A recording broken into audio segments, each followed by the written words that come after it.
From impeachments to inaugurations, if it's a political story, we are on the scene. The race for the White House is heating up. Kamala, you're fired! I say, bring it on. If it's breaking news, we're live with the latest coverage. From the White House, the State Department, and Capitol Hill. We know the issues, but above all, we know the players to bring you the latest in-depth analysis on all the key stories that we're covering. I'm Eric Ham. Join me from Washington here on Firstpost America.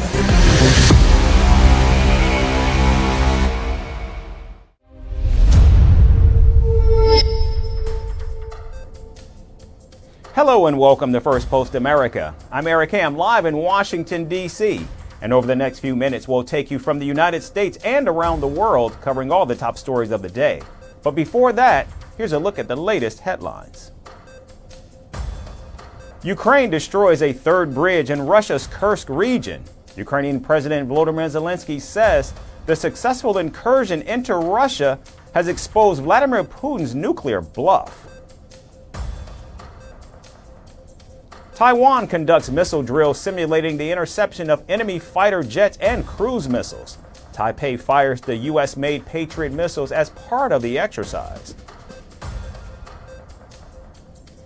India's Supreme Court orders the creation of a national safety task force for doctors.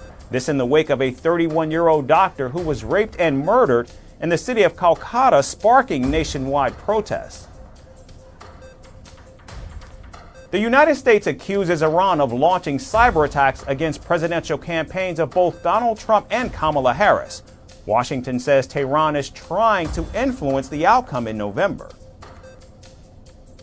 And Venezuela's opposition leaders Edmundo Gonzalez and Maria Corina Machado says they're ready to negotiate a transition and remove Nicolas Maduro as president. Their comments come as the country's Supreme Court says it has audited 2/3 of the electoral ballots from the contested July 28th election.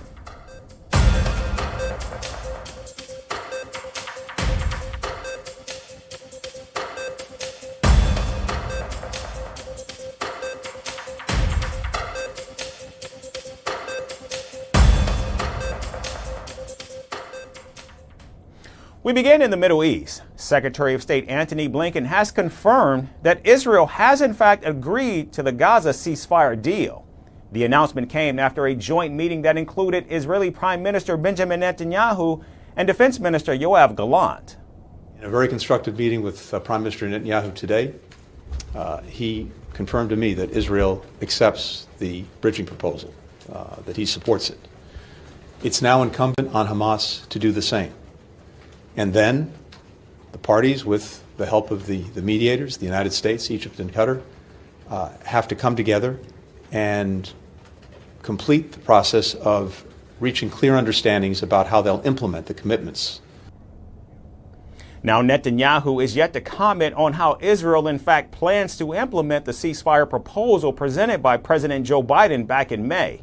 However, Hamas, which started the war in the region by attacking Israel in October of last year, has not only refused to accept the deal, but has also accused Prime Minister Netanyahu of not wanting peace in Gaza.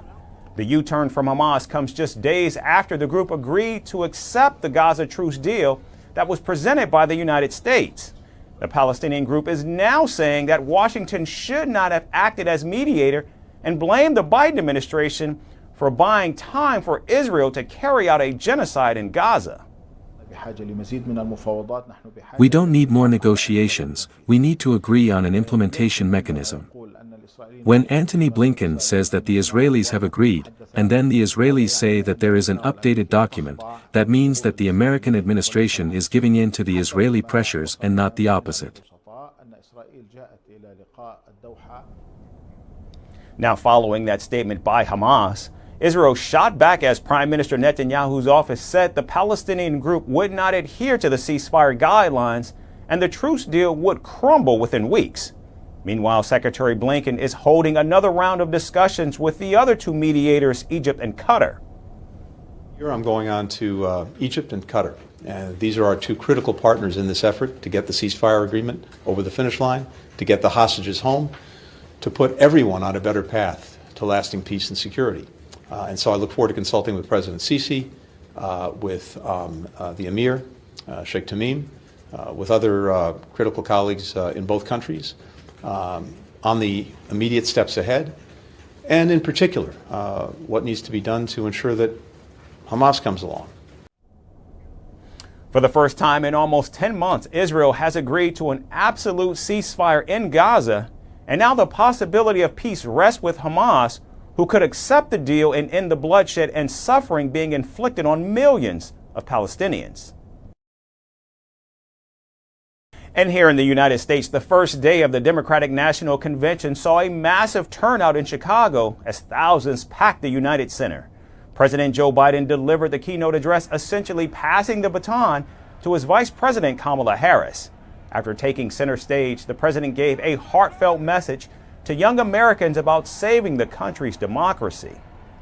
I love my country more, and we need to preserve our democracy. In 2024, we need you to vote. We need you to keep the Senate. We need you to win back the House of Representatives. And above all, we need you to beat Donald Trump and elect Kamala and Tim President and Vice President of the United States of America.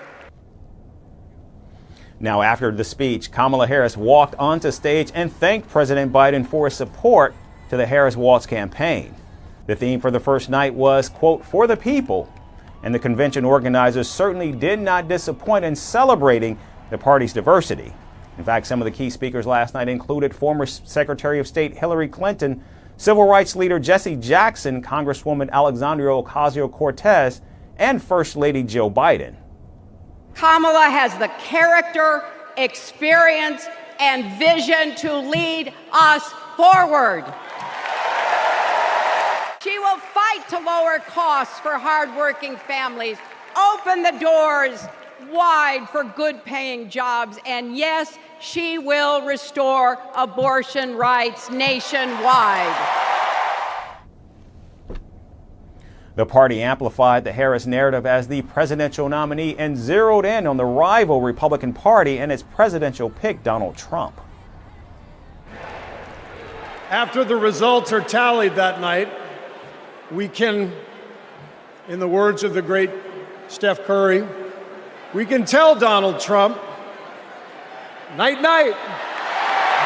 Thank you. And in 2024, who will stand with the working class in our fight for justice? Kamala Harris. And that's the difference. Donald Trump is all talk, and Kamala Harris walks the walk. America, make no mistake, Donald Trump is a plague on the American conscience. Meanwhile, Donald Trump campaigned in Pennsylvania, where he spoke about the economy and said he would consider billionaire Elon Musk for a cabinet post if reelected president. Would you consider having Elon Musk have a role in the cabinet, advisory position? I would. He's very smart. I had a great talk with him the other day. As you know, it went on for 2.5 hours almost, and perhaps you listened, but he's a very smart guy. I certainly would. If he would do it, I certainly would. He's a brilliant guy. The ex-president is scheduled to continue campaigning in Pennsylvania as the Democrats prepare for the second night of their national convention. And staying with the race for the White House, while President Joe Biden and Vice President Kamala Harris were busy riding a wave of voter enthusiasm at the Democratic National Convention in Chicago, former President Donald Trump set the internet ablaze with a controversial post on his social media platform, Truth Social. The Republican shared manipulated images suggesting that the superstar Taylor Swift had endorsed his presidential campaign. While one image showed the singer dressed as Uncle Sam with the caption, "Taylor wants you to vote for Donald Trump," another depicted young women wearing Swifties for Trump t-shirts. And the former president reposted these images writing, quote, "I accept," implying that Swift had in fact endorsed his candidacy. Now, Donald Trump, who has been reportedly jealous of Swift's immense popularity, had privately lamented that she didn't endorse him even though he signed legislation benefiting artists by making it easier for them to collect streaming royalties. Taylor Swift, on the other hand, has had a history of calling out the Republican on social media. In 2020, amid widespread protests following the murder of George Floyd by police, she publicly criticized Donald Trump while accusing him of stoking racism and white supremacy. Now, with less than 80 days until voters head to the polls, speculation is growing that Taylor Swift might endorse Kamala Harris and continue her support for the Democratic Party. Now, although she hasn't confirmed this, a group called Swifties for Kamala has already been formed, gaining tens of thousands of followers online. And while the megastar's political silence has made her a target for misinformation, it's clear that both parties see her potential influence as a game changer in the upcoming election. Only time will tell if the superstar will remain on the sidelines or make it clear where she stands on her choice for November. And moving to Russia, Chechenya's President Ramzan Kadyrov was seen driving a Tesla Cybertruck, which has been modified to mount a heavy machine gun. The Chechen claimed it was a gift from Elon Musk and added that he wished to donate the vehicle to the Russian forces to fight Ukraine. Now, Musk has been a supporter of Ukraine and has even given them SpaceX's satellite internet access for free. And while the Tesla and SpaceX CEO debunked reports of gifting the Cybertruck to Putin's closest ally, questions have been raised over whether Musk is playing both sides. Here's our report with more. In the heart of Chechnya, a region marked by conflict and control, a curious scene unfolded. Ramzan Kadyrov, the controversial president of this Russian republic, was seen cruising through the rugged landscape in a vehicle that could only belong in a dystopian blockbuster. A Tesla Cybertruck. But this was no ordinary truck. Mounted in its bed was a menacing 12.7mm Soviet-era machine gun. And Kadyrov, with his usual flair, was not shy about showing it off. Kadyrov, known for his iron-fisted rule and links to numerous human rights violations, took to his Telegram channel to share the spectacle with the world. In the video, he drove the futuristic stainless steel-clad vehicle with a nonchalant ease. Then, with a broad smile, he extolled the virtues of his new toy, calling the Cybertruck one of the best cars in the world, and confessing that he had literally fallen in love with it. Kadyrov then announced that he would donate the Cybertruck, or as he referred to it, the Cyber Beast, to Russian forces that are engaged in the ongoing invasion of Ukraine. The Chechen leader said, and I quote, "I'm sure that this beast will bring plenty of benefits to our troops." He declared confidently that the vehicle would become a fearsome addition to Russia's military arsenal. Good car, thanks to Elon Musk. Such is the transport. It will soon be dispatched to special military operation to the front line. The guys will check, then we will write a review what needs to be changed. And we have checked it. Good car, fast, powerful, convenient. But the intrigue didn't stop there. Kadyrov claimed that the Cybertruck was a gift directly from none other than Elon Musk, the enigmatic CEO of Tesla. This assertion quickly raised eyebrows, given Musk's high-profile presence in global affairs and his company SpaceX's critical role in supporting Ukraine's war efforts through the Starlink satellite system. The video clip, as surreal as it was, ended with Kadyrov extending an invite to Musk to visit Chechnya. We tested it. It's a good, fast, powerful, and comfortable car. We installed this device here. Musk, we will be looking forward to your visit. Adding with a grin that he didn't think the Russian Foreign Ministry would object. And as if to underscore the seriousness of his request, he hinted that Musk's new developments could help Russia finish the special military operation in Ukraine. The world waited with bated breath for Musk's response, and when it came, it was anything but diplomatic. On his social media platform X, Musk didn't mince his words and fired back, saying, Are you seriously so retarded that you think I donated a Cybertruck to a Russian general? The statement was a sharp rebuke, underscoring Musk's frustration with what he saw as misinformation spreading through the media. Yet another example of how much the legacy media lies, he added, casting doubt on the entire story. While Musk's denial was firm, the episode has left many lingering questions. He emphasized that no Starlink terminals had been sold to Russia. In fact, Musk's company had gone to great lengths to ensure that the Kremlin could not gain unauthorized access to the system.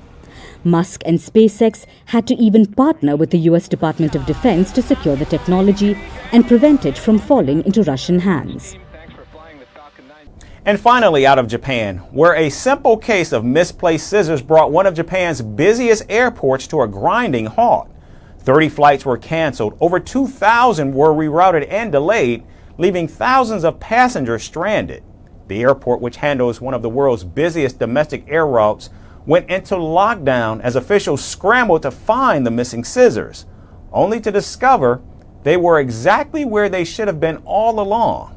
Our final report resolves the case of the missing scissors. Air travel is the fastest way to get from point A to point B. But the ordeal of actually stepping inside the metal tube? That's an entirely different horror story. It's a meticulous undressing for security purposes. Flyers have to deal with an ever-growing list of prohibited items. Even a shampoo bottle can become a national threat.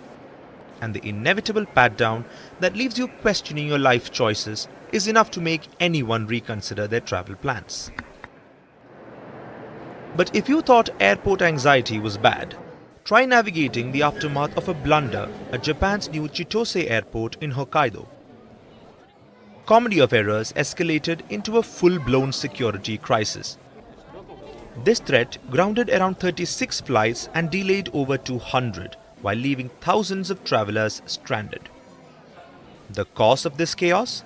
Not a bomb or a suspicious package, but a missing pair of scissors.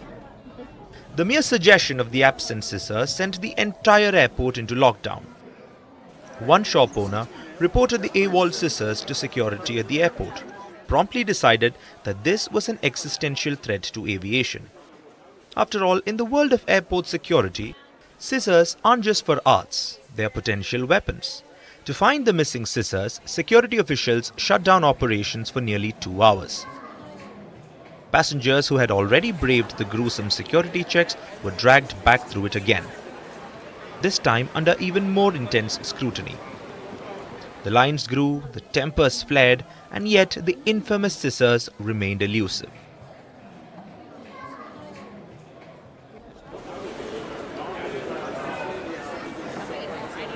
And then, after hours of uproar and chaos, a miracle occurred. The scissors were found. But where were they? Exactly where they were supposed to be, in the very shop from which they had been reported missing. It turns out they were never really lost, just momentarily misplaced. Now, this whole crisis did not go unnoticed by the powers that be. Japan's Ministry of Land, Infrastructure, Transport and Tourism swiftly demanded a thorough investigation. The airport authorities, after conducting their probe, blamed the incident on poor storage and management systems. They also had to confirm whether the scissors that were found were the actual culprits and not an imposter pair. Japan may be a tourist paradise, attracting millions of visitors eager to soak in its rich culture and friendly atmosphere. But when it comes to the new Chitose airport, even paradise has its pitfalls. This isn't just any airport, it's the busiest domestic route in the world, shuttling over 15 million passengers between Tokyo and Sapporo in 2022 alone. When something goes wrong here, it doesn't just go wrong, it goes catastrophically, laughably and head-scratchingly wrong. So the next time you find yourself dreading that inevitable trip to the airport, just remember, it could always be worse. You could get stuck in security limbo because someone misplaced a pair of scissors. That's our show for today. We certainly thank you so much for tuning in. We hope to see you right back here again tomorrow. Thanks again for watching.